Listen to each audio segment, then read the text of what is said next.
Oh, hello, welcome. I wasn't expecting visitors. I'm just reading my most favourite story.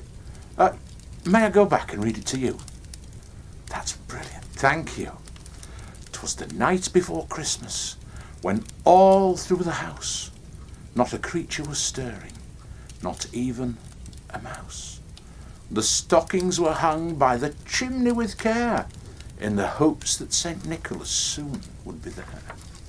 The children were nestled all snug in their beds, while visions of sugar plums danced in their heads. And Mamma in her kerchief and I in my cap had just settled our brains for a long winter's nap. When out on the lawn there arose such a clatter, I sprang from the bed to see what was the matter.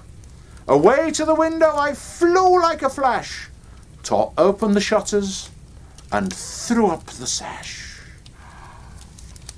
The moon on the breast of the new fallen snow gave the lustre of midday to objects below, when what to my wondering eyes should appear but a miniature sleigh and 8 tiny reindeer, with a little old driver so lively and quick, I knew in a moment it must be St. Nick.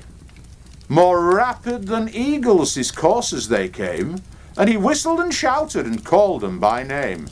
Now Dasher, now Dancer, now Prancer and Vixen, on Comet, on Cupid, on Dunder and Blixen, to the top of the porch, to the top of the wall. Now dash away, dash away, dash away all.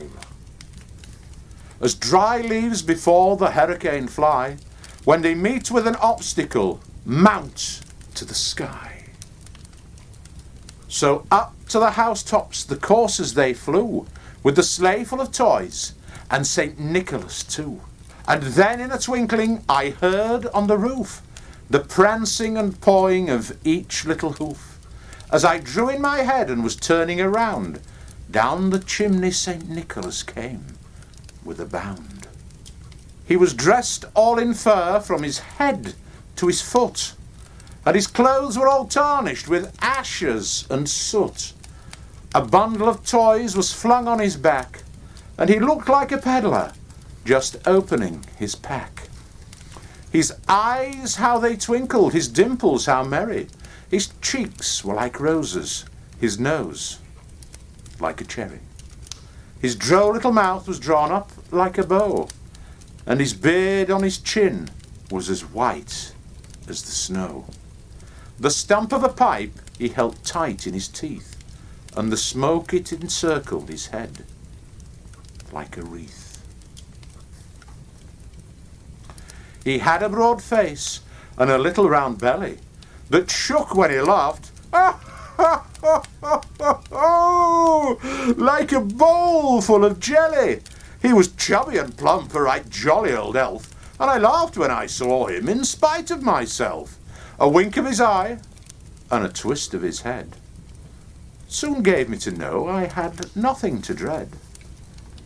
He spoke not a word, but went straight to his work, and filled all the stockings, then turned with a jerk, and laying his finger aside of his nose, and giving a nod, up the chimney he rose.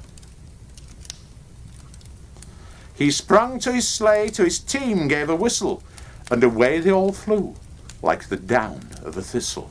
But I heard him exclaim, ere he drove out of sight, "Happy Christmas to all, and to all a good night!"